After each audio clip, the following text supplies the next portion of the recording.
Hello children, this is your Ruksar ma'am.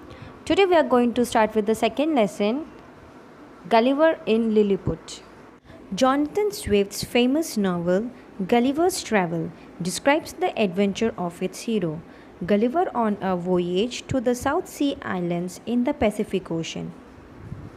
Gulliver's ship crashes into some rocks and sinks. He is lucky to swim to safely. When he reaches dry land, he is so hungry and tired that he falls asleep at once. He does not know it then, but he has landed in Lilliput. So let's see Gulliver's journey in Lilliput. I slept very well for several hours. When I woke up, I tried to get onto my feet, but I could not move. My arms and legs and my long thick hair were tied to the ground. I could feel several thin pieces of string across my body from my neck down to the top of my legs.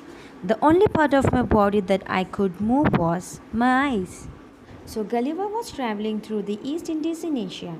When he was shipwrecked, he swam to an unfamiliar shore for survival. For a rest, he slept on a seashore for several hours, and when he woke up, he was surprised to see himself trapped by little people, the Lilliputians. He could not move his body because his legs, arms, and even his long hair were tied to the ground. The only part he could move was his eyes. I could hear a lot of noise around me. Many things were moving about, but I could not see them. After a while, I felt something on my left leg. It was alive, and it moved gently over my body towards my chin. Suddenly, I saw in front of me, standing on my body, a very small man. He was only about 6 inches tall.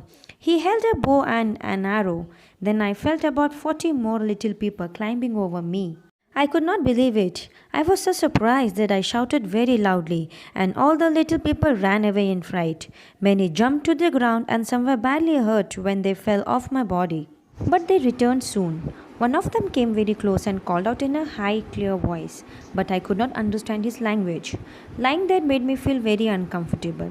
I tried to free myself by breaking some of the strings, which had been tied to stakes in the ground.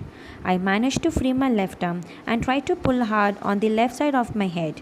It was very painful, but I succeeded in loosening some more stakes. Now I was able to turn my head about 2 inches. So children, when Gulliver awakens, he was lying on his back. He found himself unable to sit up or move at all.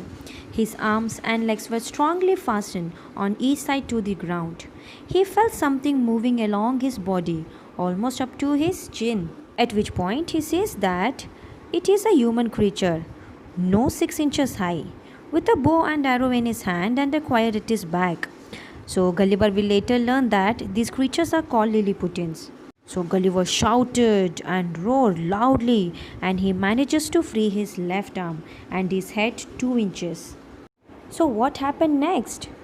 So let us see the continuation of this chapter in the next video. Till then, read the lesson carefully. Thank you children.